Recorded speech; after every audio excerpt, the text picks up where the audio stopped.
Hi family, ಇವತ್ತು ನಾನು ನಿಮ್ಮ ಜೊತೆ ಹೆಲ್ದಿ ಆಗಿರೋ ಬ್ರೇಕ್ಫಾಸ್ಟ್ ರೆಸಿಪಿನ ಶೇರ್ ಮಾಡ್ಕೊತಾ ಇದ್ದೀನಿ. ಪಡ್ಡುನ ಯಾವಾಗಲೂ ನಾರ್ಮಲ್ ಆಗೇ ಕೊಡ್ತೀರಲ್ಲ, ಒಂದ್ಸಲಿ ಈ ಥರ ಟ್ರೈ ಮಾಡಿ, ತುಂಬ ಚೆನ್ನಾಗಿರುತ್ತೆ ಆ್ಯಂಡ್ ಮಕ್ಕಳಿಗೂ ಕೂಡ ಹೆಲ್ದಿ ಆಗಿರುತ್ತೆ. ನಾನಿಲ್ಲಿ ಹೆಸರು ಕಾಳನ್ನ ಮೊಳಕೆ ಕಟ್ಟಿ ಎತ್ತಿಟ್ಕೊಂಡಿದ್ದೆ. ಅದಕ್ಕೆ ಒಂದೆರಡು ಸ್ಪೂನ್ ಹಾಕ್ಕೊಂಡು ಅದಕ್ಕೆ ಸ್ವಲ್ಪ ನೀರು ಹಾಕಿ ಚೆನ್ನಾಗಿ ಇಲ್ಲಿ ಪೇಸ್ಟ್ ಮಾಡ್ಕೊತಾ ಇದ್ದೀನಿ. ಆ್ಯಂಡ್ ಫ್ರೆಶ್ ಆಗಿ ಮಾಡಿರೋ ದೋಸೆ ಹಿಟ್ಟನ್ನು ತೊಗೊಂಡಿದ್ದೀನಿ ಒಂದೆರಡು ಸ್ಪೂನು. ಅದಕ್ಕೆ ಗ್ರೈಂಡ್ ಮಾಡಿರೋ ಹೆಸರು ಕಾಳು ಪೇಸ್ಟ್ ಕೂಡ ಹಾಕಿ ಚೆನ್ನಾಗಿ ಮಿಕ್ಸ್ ಮಾಡೋಣ. ಅದ್ರ ಜೊತೆಗೆ ಇಲ್ಲಿ ನಾನು ಸ್ವಲ್ಪ ಕಲರ್ಫುಲ್ ಆಗಿರಲಿ ಅಂದ್ಬಿಟ್ಟು ಕ್ಯಾರೆಟು, ಆನಿಯನ್ ಹಾಕೊತಾ ಇದ್ದೀನಿ. ಅದ್ರ ಜೊತೆಗೆ ಸ್ವಲ್ಪ ಪೆಪ್ಪರ್ ಪೌಡರು, ಅರಿಶಿನ ಪುಡಿ ಹಾಕಿ ಚೆನ್ನಾಗಿ ಮಿಕ್ಸ್ ಮಾಡ್ಕೊಳ್ಳೋಣ.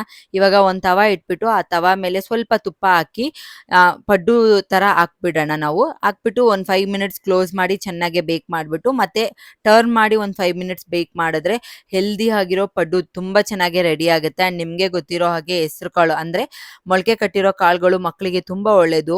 ಅವರ ಹೆಲ್ತ್ಗಾಗಿರ್ಬೋದು ಮತ್ತು ಡೈಜೆಷನ್ ಇಂಪ್ರೂವ್ ಆಗುತ್ತೆ. ಓವರ್ ಆಲ್ ಮಕ್ಕಳು ಹೆಲ್ತ್ ತುಂಬ ಚೆನ್ನಾಗಿ ಗ್ರೋ ಆಗುತ್ತೆ ಆ್ಯಂಡ್ ಹೆಲ್ತಿ ವೆಯ್ಟ್ ಗೇನ್ ಕೂಡ ಆಗ್ತಾರೆ.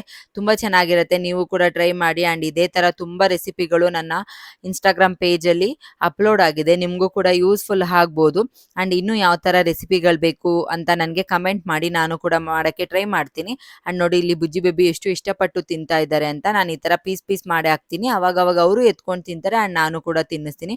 ತುಂಬ ಚೆನ್ನಾಗಿರುತ್ತೆ ಆ್ಯಂಡ್ ಟೇಸ್ಟಿಯಾಗೂ ಕೂಡ ಇರುತ್ತೆ. ಮಕ್ಕಳಿಗೆ ತುಂಬ ಒಳ್ಳೆಯದು. ಆ್ಯಂಡ್ ನೀವು ಕೂಡ ಟ್ರೈ ಮಾಡಿ. ಹಾಗೆ thank you so much for watching.